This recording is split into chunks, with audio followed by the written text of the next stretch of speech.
This is Zestology, new rules for living with energy, vitality and motivation. I'm Tony Wrighton, walking around the park in London at the moment on a beautiful sunny summer's day in my new trainers, which is particularly exciting, as you'll find out in today's podcast, not just because I've got a new pair of strides, although I have, but there is a loose link to Zestology, trust me on this one as well.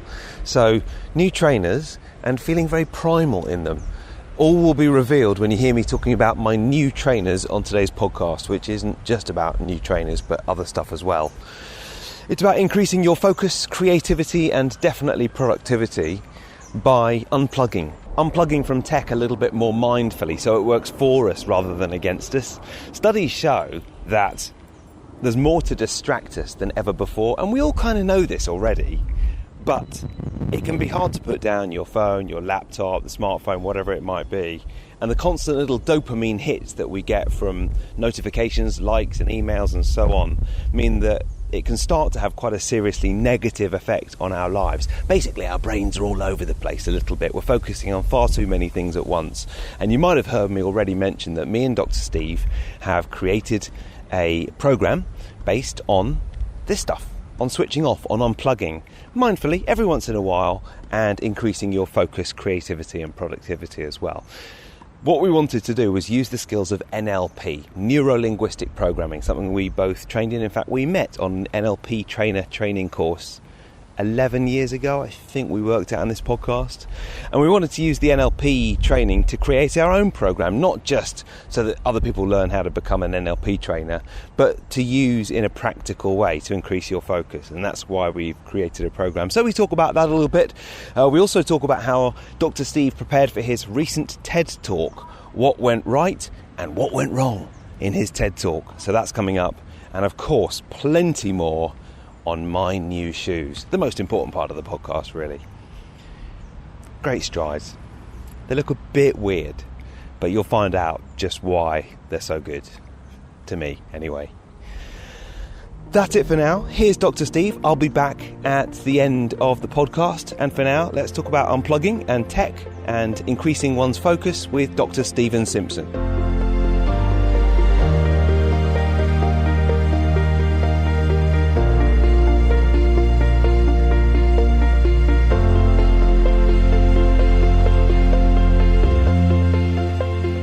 Every book you've written, you've taken yourself away from your environment and from technology. Am I right in saying that? You are right. What? Because I remember once you went to Brazil, and once you were living in Portugal and you went to stay in that, you pointed out the hotel where you stayed. Yeah. Talk me through those two times and in general the process. Well, I guess I knew that I wasn't going to get much done if I stayed in my study and all the distractions and things that were going to take me away. And also because I wanted to go somewhere new, because new places stimulate new thinking. And I needed to get some new thoughts. So the first time I went to Brazil, I can't remember exactly when it was. It must have been 8 years ago, was it? And I booked in for a couple of weeks. And it was in one... And there was no Wi-Fi or anything like that, and things were quite busy back home, and so I really was out of touch. There was no Wi-Fi? It was very, very dodgy, and some places there was none. So you certainly couldn't rely on it. Wasn't it in the north of Brazil? Northeast coast, yes. So it's quite remote. Remote. Yeah, beautiful area. But a lot of creepy crawlies. Yeah. Brilliant. I love that. You do. Yeah, I know you like those things. Well, not if they're biting me, but if it's just to observe from a distance. Yeah, back to nature. Anyway, that's what it was. Yeah. So and the wildlife in Brazil. I mean, there's always something to look at. I love nature, and well, we're both the same like that, aren't we? And one of the reasons we both kind of discovered this passion for escaping technology at times. I like tech. Don't get me wrong. I like Netflix. Don't want to do without it. But at times, that deep thought that you have when you put your phone away and you put the computer away, it's very hard to have. It's very hard to say, write a book and have all the ideas and the inspiration that comes with that if you've got a lot of other brain noise going on. So I suppose it really helped when you went to the north of Brazil and you had a dodgy Wi-Fi connection and you had loads of bugs to think about, and that was it. That's exactly right. It really did help. But the thing was, which shouldn't have been a surprise, but it was, I felt really edgy the first few days. I felt totally disconnected. And that was scary. But once I got through that, then definitely the thoughts started coming, and I basically wrote the book in a week or 10 days or something. So that's interesting, because I often feel when I finish at Sky, I will have driven to work, and that's like an hour kind of where your brain has got to be totally switched on because it's London streets and you've got to know what you're doing. And then at work, I'm kind of surrounded by, probably about 100 screens in the studio. I've got 3 screens in front of me. I've got an earpiece with 3 different people talking as well. And then I drive home. So there's a lot of tech and there's a lot of intense brain activity. And I feel edgy when I get home, and I have to kind of come down from that. I'm And not surprised. with a bit of silence and a bit of chilling out. Yeah. So why did you feel edgy? Well, it was the disconnectedness. I felt alone. I guess I felt out of control. I mean, I was worrying maybe about things back home, and I was out of the picture. There was not, I didn't know if there were any problems or not, and if there were, I couldn't actually do anything about it. It's a strange feeling. But, I mean, that was a few years ago. I'm hoping my brain has changed since then. It's increasingly rare, though, isn't it? That feeling. It is. And people don't know how addicted they are to some of this sense of control that we all think we have, but in reality we don't. How we react when it's totally removed from us. Yeah. So when we originally started talking about doing something in terms of NLP, in terms of a course, this was the thing that naturally sprang to mind to me, because of all the kind of tweaks that I've made to my lifestyle over the last few years. I think that switching off for a certain amount and unplugging for a certain amount every day has been the biggest one. And I know this because I'm a geek about it, and I track it, and I use a spreadsheet, which is part of the course as well. And I know the days that I unplug for kind of 8 or 10 hours a day are the best days. Now, I'm not sure whether that's correlation or causation, because if you're on holiday, you're not using your screen much, therefore you're having a great time, therefore you're more chilled out, and you're not on holiday every day. But the fact remains, when I switch off, I'm more chilled out, I'm happier, I've got more energy, and life seems to go better. Yeah. Well, you're preaching to the converted there, Tony. And as we were saying earlier, I've just had a holiday. Usually my holidays are working holidays, and this one I tried desperately not to. I went to a lovely place and had a fantastic holiday. But what I noticed, maybe this was a different kind of place to where you and your friends go, but everybody around the beach and the swimming pool, they all had their iPads and their iPhones and all these other gadgets. So they were not switching off at all. They'd just changed to a different place, but were still doing the same stuff. I had switched off. Well, I have to say, I do have emails to answer, so I'd try and get those done in an hour or 2 hours in the morning, and then everything was off until the next day. Maybe they were as well. No, I don't know. I saw the same old faces. They were always had their face sticking into some machine. Because one of the things that you and I spoke about, I think this morning before we started recording, was that depth of thought that is so important, that doesn't necessarily come from technology. Technology is good for so many things, but depth of thought, creativity, focus and productivity comes from doing one thing at once. And multitasking, people wear that as a badge of honour, but actually when you're kind of using technology and juggling different sites and different devices, you're massively multitasking, but that's not particularly conducive to doing one thing well at once. And you and I were talking about how when people go on holiday, they'll come back often full of inspiration and ideas for what they want in the future and everything else. And that's because they've got the space and time to actually think about that. So now, even when people are going on holiday, they're not having the inspiration because they're not giving themselves the space. That's exactly the point I was trying to make. It's crazy, isn't it? This has happened in less than a generation. But I'm interested in the way you described it. Your job in Sky and all of these screens you have to watch and the voices in your ear. I mean, that's incredible consciousness you have to exhibit. And yet you're also in a creative industry, and the stuff that you have to wing and you have to react to things going wrong. So how on earth do you manage to combine those two different bits of your brain? I mean, I'm staggered by that. Yeah, probably a little bit of Malcolm Gladwell's 10,000 hours, having just done it so many times that you can deal with the kind of technical stuff and you can put that to one side. And it's actually not that hard doing the job once you've got to grips with the nuts and bolts, so you can focus on the creative stuff. But I think one thing that I have become aware of is that there's no chance to switch off. So often we'll do 4, sometimes 5 hours on air. And on the face of it, there'll be, there's 4 ad breaks an hour, they're 3.5 minutes. And then sometimes you'll play out an interview with someone and that might be 2 or 3 minutes. On the face of it, there's a chance to chill out. But actually, you're never chilling out because you've got an earpiece in.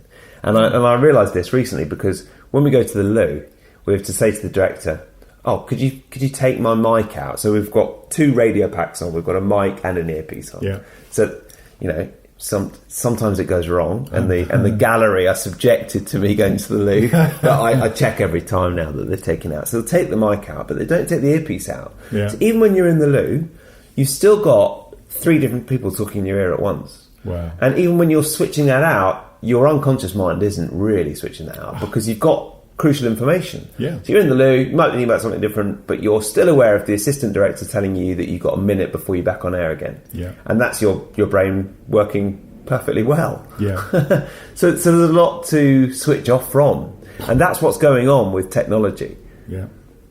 Then it's also quite interesting when you're working on one thing in terms of depth of thought, and then you get a notification. Say I'm writing an article, and then I get a message from you saying, still on for tomorrow, 9 a.m. What does that do to your level of, your depth of focus and productivity? It's probably not great, is it? Well, it destroys it. Yeah. In a second. Because none of us can switch immediately into this deep reflective state. Yeah. Which is where peak performance and creativity and all those other good things you describe are. None of us can do that at the snap of a finger. Yeah. We have to get there. It's a little journey. And we get into it. Let's say we're working on our computer and we're trying to, write a chapter of a book or an article or something.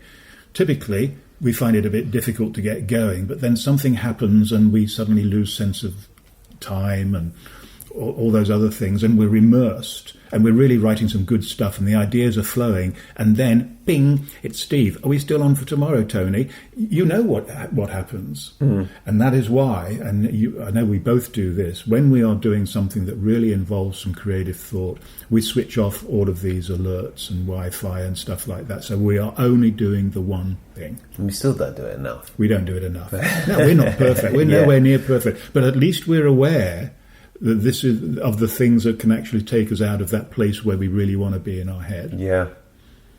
And that's, so I don't want to be too kind of hard sell on the course, but that's why we decided to apply the skills in which you and I trained, which is NLP, and apply them to this particular issue. And I always say NLP, if they invented it now, it might almost be called neurohacking, because it is just changing the way that the mind works a little bit, isn't it? Yeah.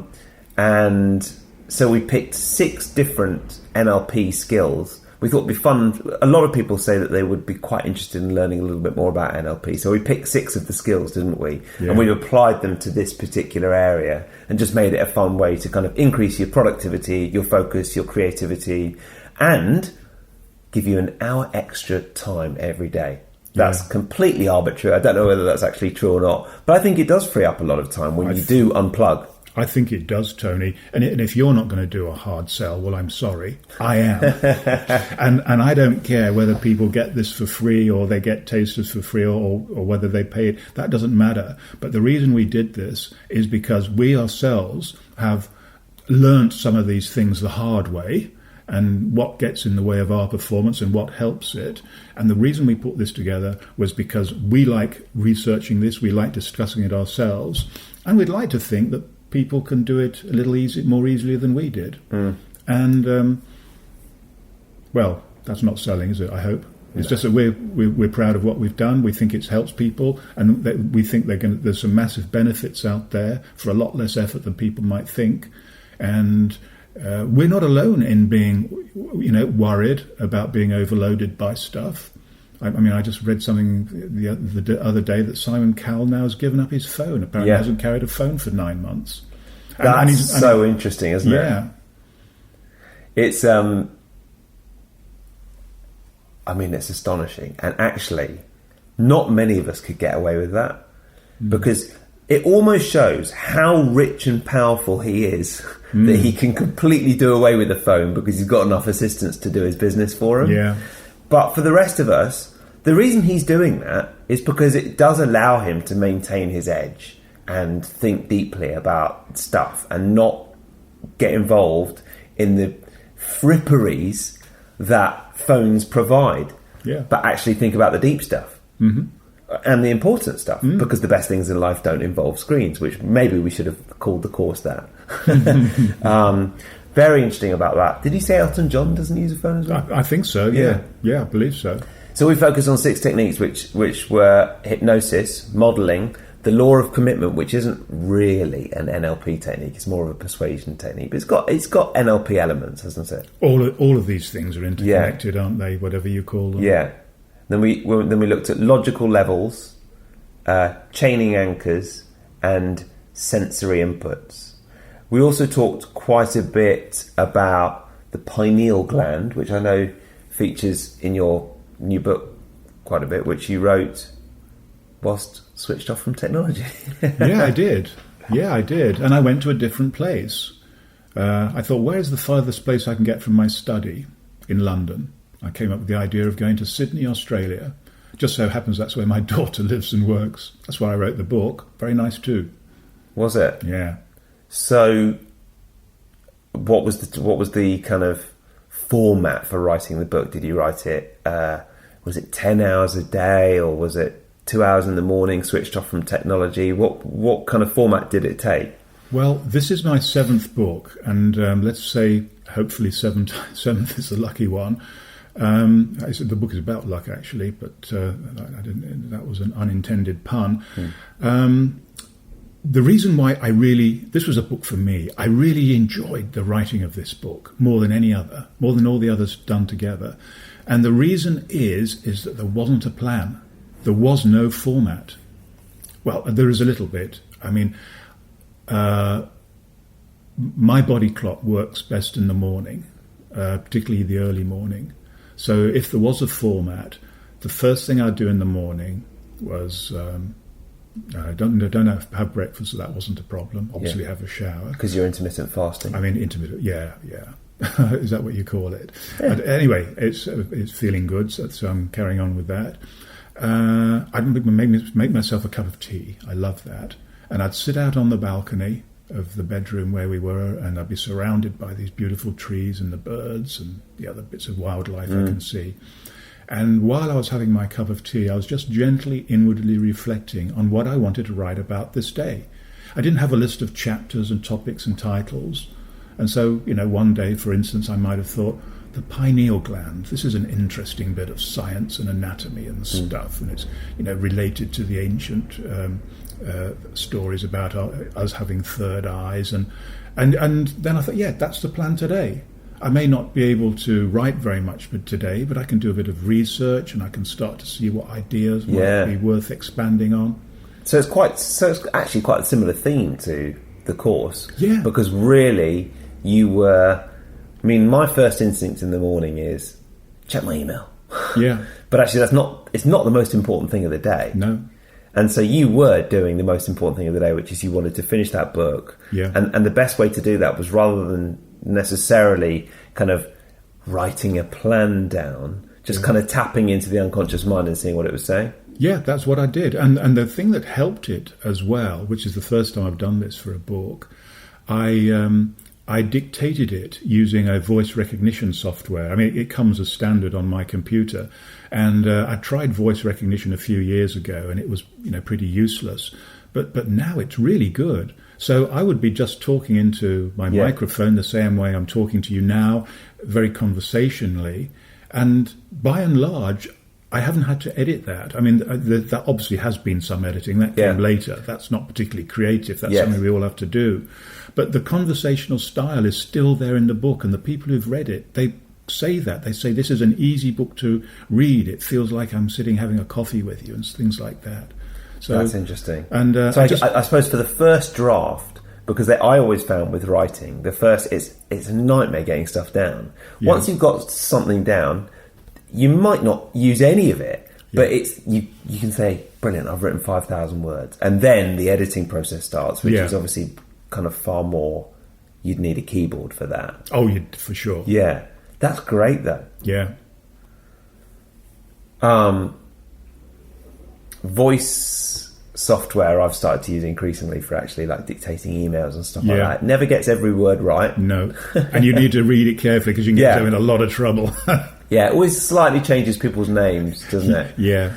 But wow, that's fascinating. So this is veering away slightly from the theme of kind of getting distracted by technology, unplugging, but there's probably kind of elements that are relevant as well. You recently did a TED talk, and TEDx to be accurate. Yeah, and you are very into these days trusting your instincts, trusting your unconscious mind. You and I always joked, and we joked on the course as well, that I'm quite left-brained, I'm quite organised and analytical, and I like a list. And you're very right-brained, and you like to trust your unconscious mind and see where it goes. And a mixture of both those things can tend to work quite well in a relationship of putting together a course on unplugging. But in terms of the TED talk, the TEDx talk, that was completely different from what you're used to, because I know now most of the time you turn up and you do a talk based on how you're feeling, the mood of the room, what you think people will respond to, and what they are responding to once you start talking. And TED, they don't like that, do they? It's not their process. No. They have their processes. I mean, TED Talks, TEDx Talks, they are just brilliant. And one of the things that put me off from even applying for it was because when I look at them, I'm so impressed by the quality of the talkers and speakers they get. I thought, blimey, how do I reach that standard? They set a tough standard. And I think the reason for that, apart from the talent of the people that they invite, is because their processes are more or less guaranteed a good output at the end of the day. They know what they've done it. They've put in their 10,000 hours as well.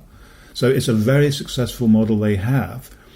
But it's so different to the model of how I talk to groups of people, and that was a huge challenge for me. Yeah, so because I know you've talked me through it before, but tell me exactly what it was, because they book you in ages in advance, don't they? 3 or 4 months in advance. They insist that every word is written. They want a full script. Oh, that's my idea. A full script. Yeah, it's the only script I've written in my life. So you're standing on stage and you're trying to remember lines. Yeah, they expect you to memorise the lines. They know you're not going to be perfect, but they expect you to memorise them. And have you got an auto cue? Nope, no auto cue, no cues at all. You're allowed to have slides if you want them, although they encourage few slides. And if you do have slides, you're not allowed to use the clicker button. So there'll be somebody at the back of the room following your script, deciding when the slide comes up and when it goes off. No. And so that can get you into trouble. Do you have slides? No, I because Good. I didn't. You want people looking at you, not the slides. Well, that's exactly right. And the kind of work that we both do, we do want people looking at us because the messages we get across, they're not all just in the words. You know, it's the way we put them, it's our body language. We do stuff we don't even know how we do it, but we've had this kind of training. And communication it's multifaceted for all of us. And words are actually they're not even the most important bit. You see, remember, I'm getting straying now into the area that I was talking about, but we have been around this planet for 10 million years. That's all. That sounds like a long time, but in terms of evolution, it's nothing. The last quality that we evolved or created, whatever your model is, was the ability to talk to each other. Now, the last quality. The last significant one. Right.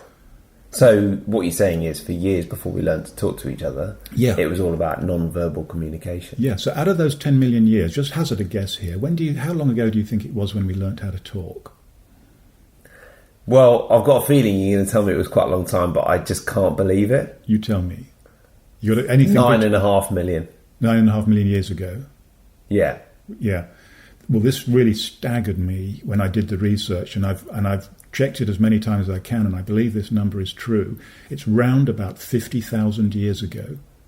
Out of that 10 million... Humans. Humans. But before that, humans didn't look like we do now. No, we look very, very different. Yeah. Yeah, we look very different. But the fact is that as a species, Homo sapiens, we only learned to talk about 50,000 years ago. Wow. Now, that's not long, because our records, they'll go back to 2,000 years ago, around about, the time of Christ. And then before then, the ancient civilizations, we know a lot about that. So when you think of that, then 50,000 years isn't that long ago. Yeah. And it seemed to happen fairly quickly. And so what were we doing for those 9.5 million years when we couldn't talk? We were still communicating, and a lot of that was through body language and grunts. But, dare I say it, a lot of it was because we were more intuitive there. We knew stuff without knowing how or why we knew it. And so in a way, it's like we had psychic communication skills then. And now we're learning to talk to each other. Talk has been more important to us than whatever our psychic powers might be or where they've gone. And I think in future generations, it's possible we might forget how to talk to each other because it's all going to be done on social media. These are interesting times we live in. Well, that's one of the things we talked about in the course, isn't it? We spoke a lot about peripheral vision. Yeah. And one of the things that tech, and especially phones, do is and I noticed this a lot in Shanghai, where the issue of tech addiction seems to be clearer than here. Yeah. It's just unbelievable. People, they won't even look up from their phones unless you talk to them. And, there might be an oncoming truck and they won't notice it. And they're certainly all walking down the street looking at their phone. Therefore, you have to kind of move out of the way, otherwise they're just going to walk into you, kind of thing.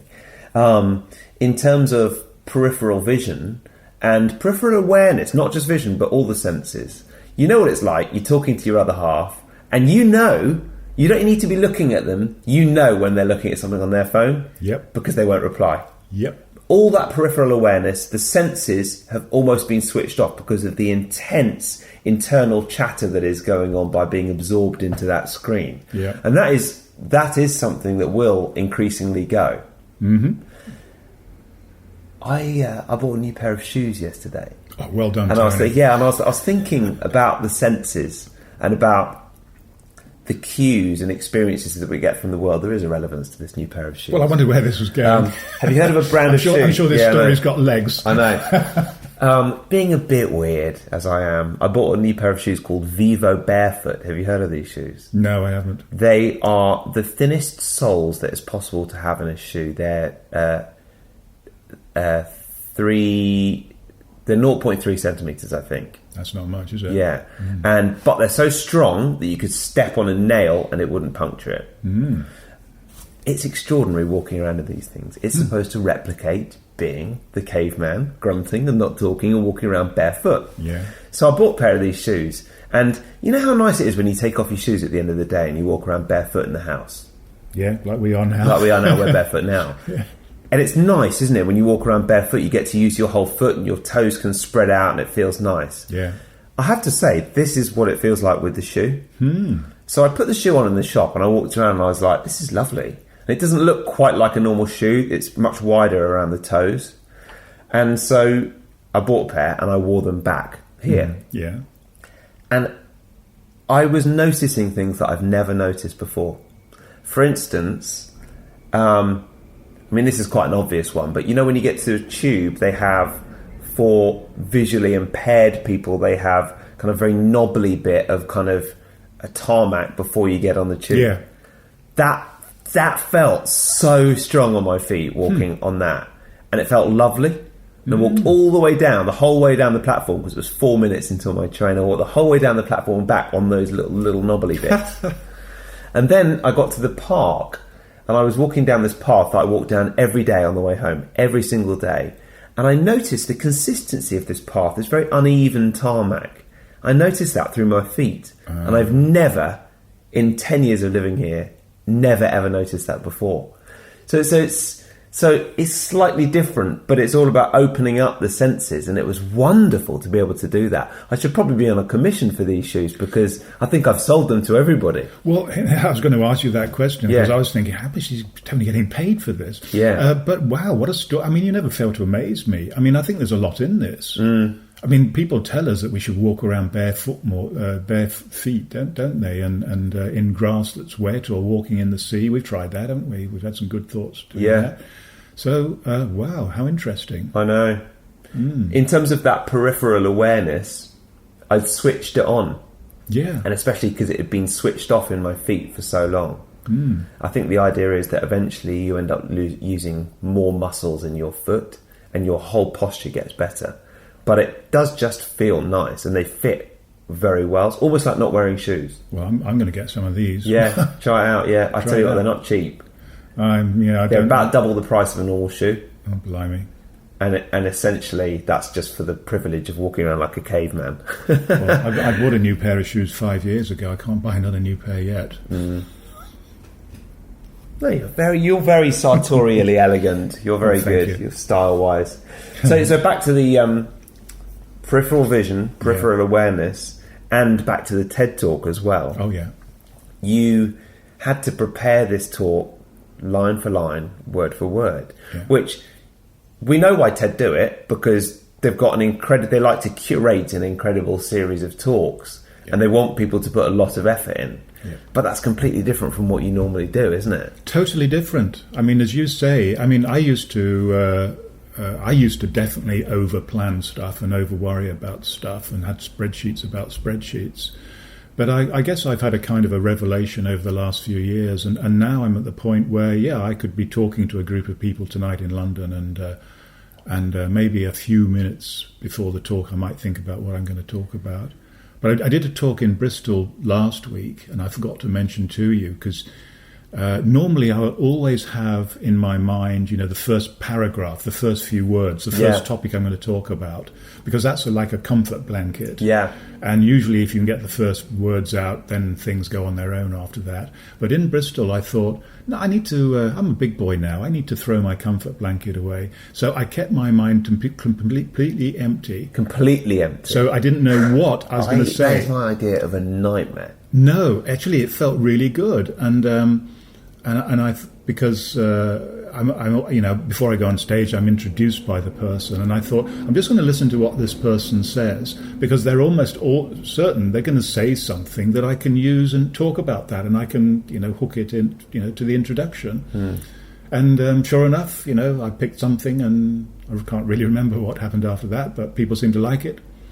And on the TED Talk, it was complete opposite. You had to write every word and every line. Yeah. And I know that for weeks before, you were quite concerned that you'd lose your way, because this is not the way that you normally do talks. I mean, it's really like learning lines as an actor, right? Yeah. I'm terrible at that kind of thing. I like to have a few bullet points and then go for it. Me too. And so do you. Or even like bullet points.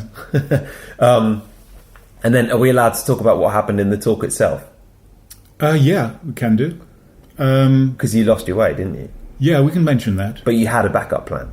I did, because I have never rehearsed so many times for something like this, and I needed to, because this was so alien. It was, opposite of what I like to do. But every time and when we were getting into the last few days, I was still making mistakes, losing my way. And so I thought, right, Steve, under pressure, there were 6 cameras there and 500 people and 250,000 people streaming the event, apparently, trending number 5 on Twitter. I mean, when you start thinking of things like that, it can definitely get you into a scary place. So I think, okay, Steve, under this pressure, the chances are you're going to lose your way at least once. So don't worry about that. It's going to happen. Think, what are you going to do if that happens? And I thought, well, the only thing I can do is I know the bit that I really want to talk about, the most exciting, interesting bit, and that comes towards the end of the talk. And if that happens, that's what I'm going to do. I'm going to regroup. I'm going to go straight to that, talk about that, and hope then that I start remembering what I've messed out and I can go back and link it in. And sure enough, it was a 13-minute talk, and I was about probably 3 or 4 minutes in, 5 minutes perhaps, Yeah. And I lost my way. And my mind went completely blank. It's never done it before, and it's an incredible experience. But it doesn't normally have the chance to go blank. No, it doesn't. Because you haven't got a plan. Because of the... So it is just blank. talking. Yeah. Just like we're talking now. Yeah. I mean, it's just natural. We're just talking. We don't have a plan. But anyway, there was just this silence. There was silence in my mouth, and there was silence in my head. And there was silence in the room. And it felt to me like it was about 5 minutes. It was probably only a second. But in that time, I knew exactly where I had to go. I knew I wasn't going to find where I'd been, so I knew where I had to go. And anybody that I spoke to in the audience, they didn't notice. It was probably a second, might even have been less. So, dramatic pause perhaps. Because I guess I am an actor. I mean, my face didn't betray the distress I was feeling on the inside, so I hid it. But I don't know what the point of that is. I guess the point is... Well, I think it's interesting that it was you being very right-brained, very creative, very esoteric and spontaneous and liking to go with the flow. Yeah. But it was actually something quite left-brained, quite organised and planned that helped you out of that situation. It was a plan. Yes, there was a plan. I mean, I guess, I was ahead of the game because I knew what could go wrong.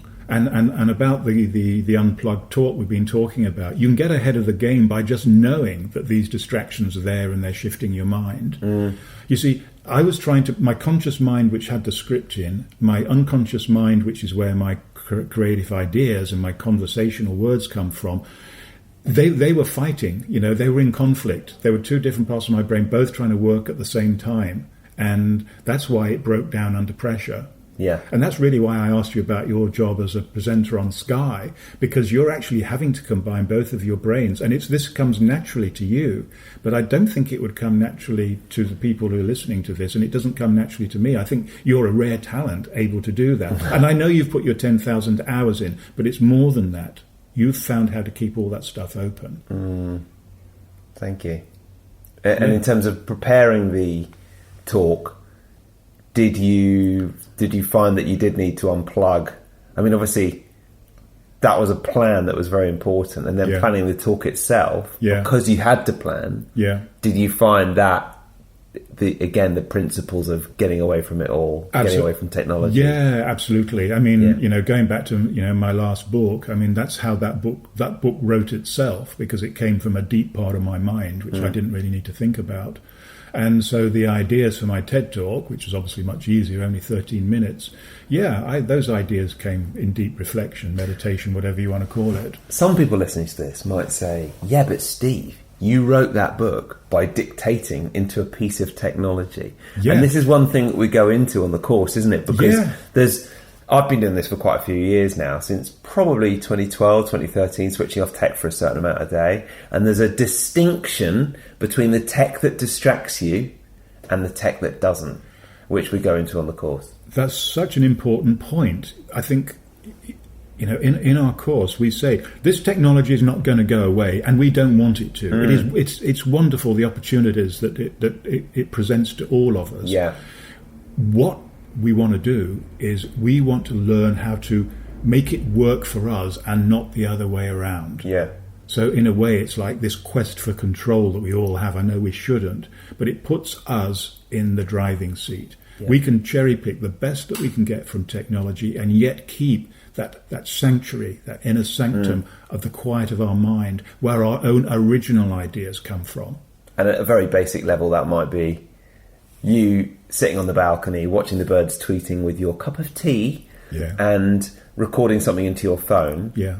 When it's in airplane mode, you're not getting distracted by anyone else. Mm-hmm. If you're getting WhatsApp and Facebook Messenger notifications popping up at the same time, then you might be tempted to go and look at them, and then your train of thought will be lost. So it might be something as simple as that. And that's one of the things that we look at. It is simple. In terms of not necessarily technology. For me, the distraction is connectivity. Good word. There's a lot of emotion in that word, connectivity. You see, it is a technology and it's emotion combined together, isn't it? I love to be connected, but I need time away as well. For instance, I love parties, but when I've been to a party and I've been chatting for a few hours, I need a bit of time on my own. Yeah. I need to go and sit in a room and not talk to anyone. Yeah, I'm the same. Definitely.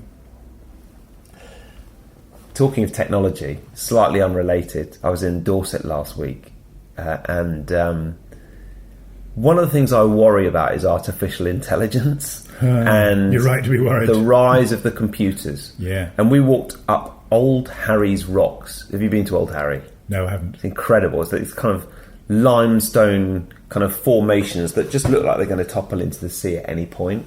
But it's the waves have eroded away the rocks, but there are these still incredible stacks called Old Harry, I think. I'm probably not explaining it very well, but these kind of limestone stacks that just seem to be about to topple over, but they don't, in the sea. And we got to the most beautiful part of Old Harry.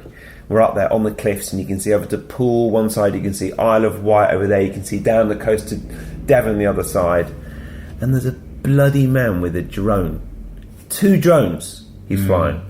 And by the way, he's not even looking at the drones, he's looking at a screen, looking at what the drones can see. And the sound of the drone, I'm very auditory, I'm very, switched on to the way things sound. I couldn't enjoy it. All I could focus on was the drone.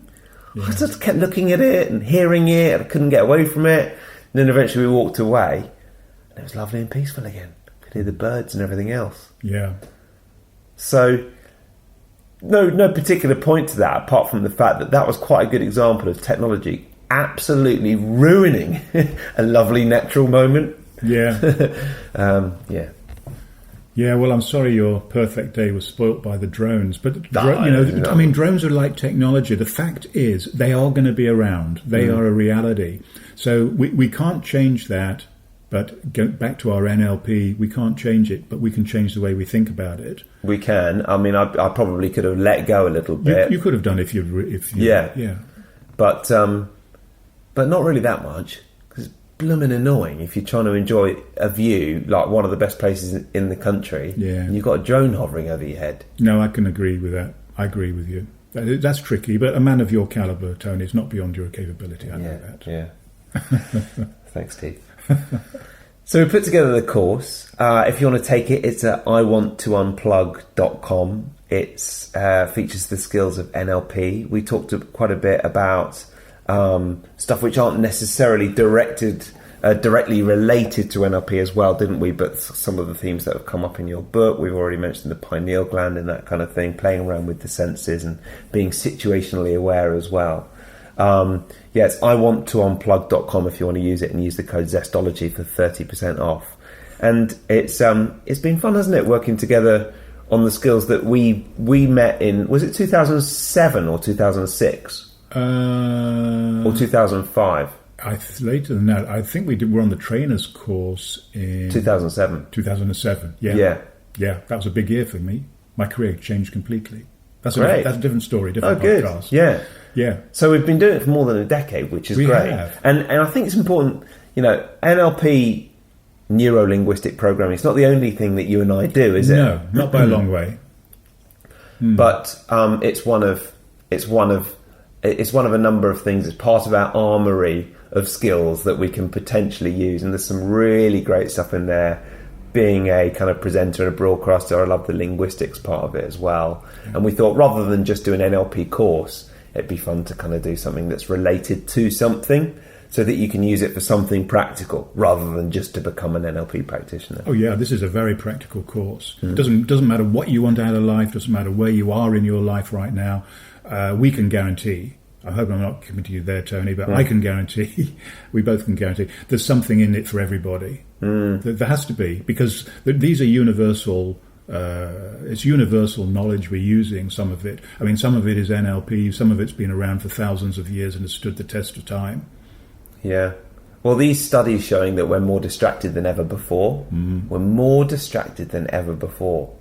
I do just wonder, some of the great artists and creators of our kind of heritage and our culture and our history, whether if they'd had a phone with Facebook on it, whether they would have created the stuff that they did.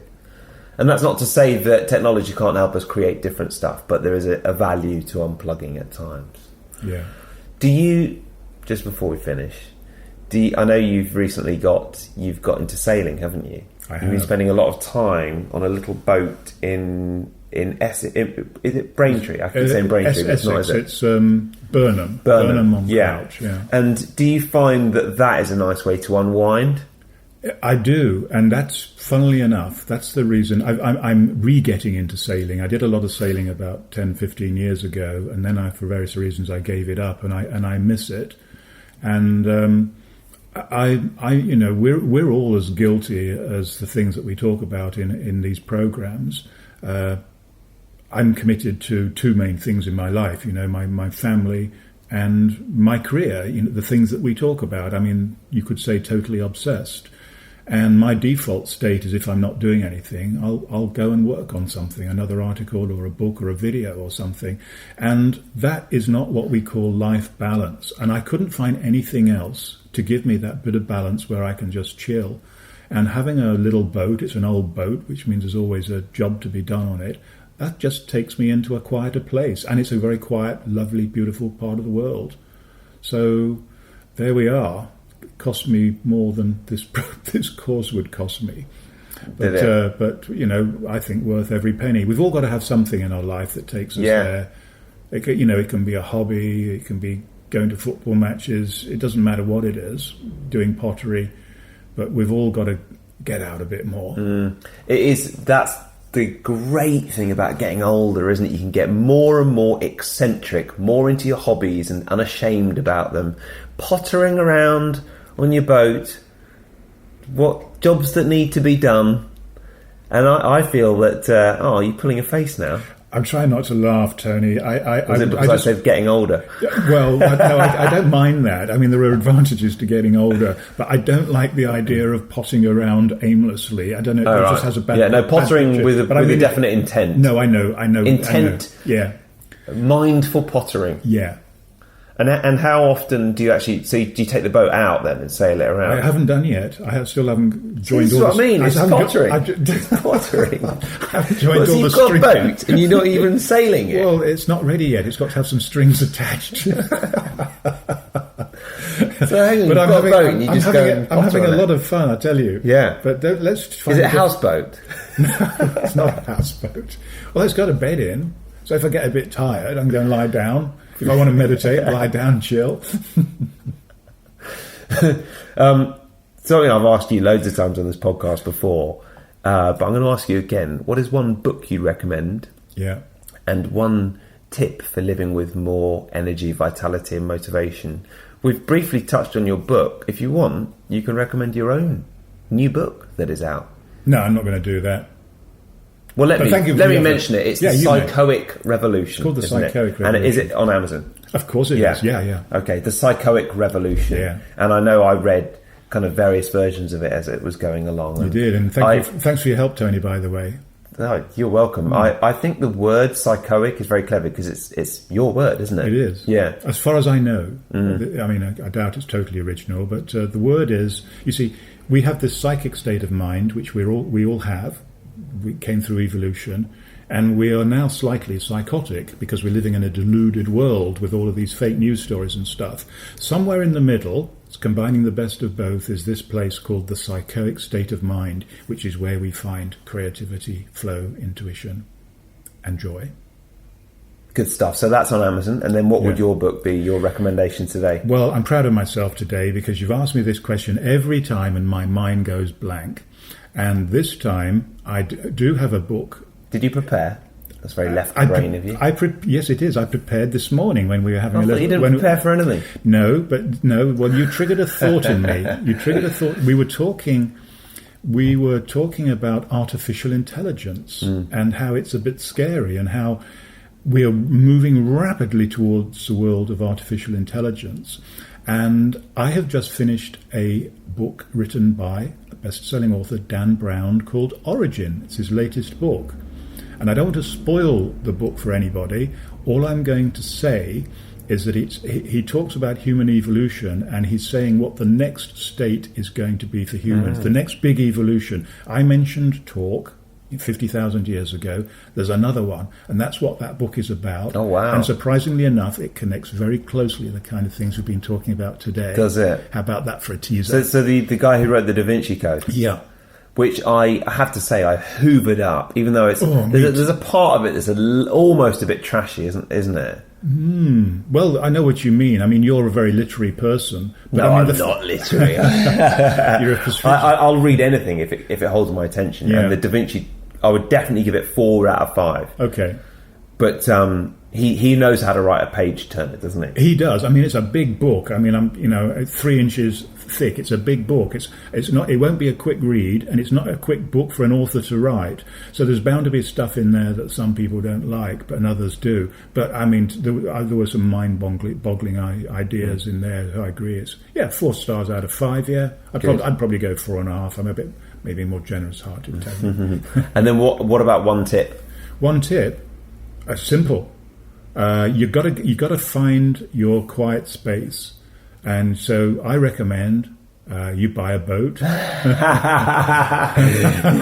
Don't sail it. Just mindfully potter about on it. You don't need to sail in it. I mean, you're doing something different, and sleeping on a boat is great because you can stare up through the hatches and you can see the stars and everything. Yeah, buy a boat, but do anything that's going to take you to a different place geographically and a different place in your head.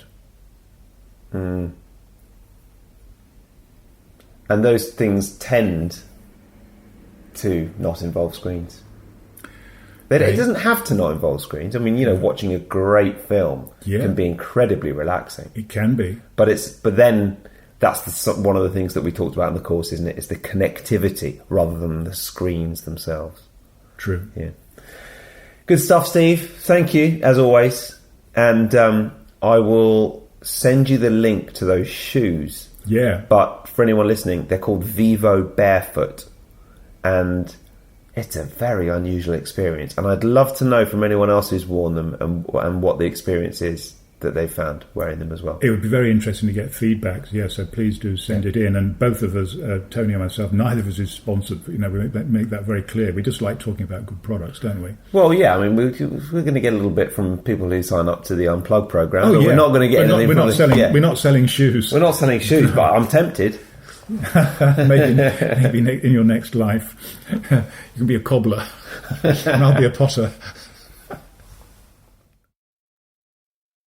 Thank you, Dr. Steve. If you would like to unplug, take the programme, check it out a little bit more, have a look at our lovely trailer, which my mate Rob shot, which is an absolute work of art. It's about a minute long. And it's possibly the thing I'm most excited about in the whole course. It's fantastic. You can head to iwanttounplug.com and take the course. Remember, if you use the code Zestology, you'll get 30% off. So if you're interested by increasing your focus, head to iwanttounplug.com, use the code Zestology, and you will get 30% off. That is it. As always, thank you for listening. Next week we're talking fasting and a specific length of fast, which a friend of mine who's been on Zestology before, Phil White, has worked out. There's a 17-hour fast, exactly 17, is the perfect length of fast. So you'd finish eating at, 6 in the evening, and you would wait until 11 the next day to eat. It's doable, isn't it? Just about. He'll tell us why it's so important and how it's not that hard to do next week on Zestology. See you then.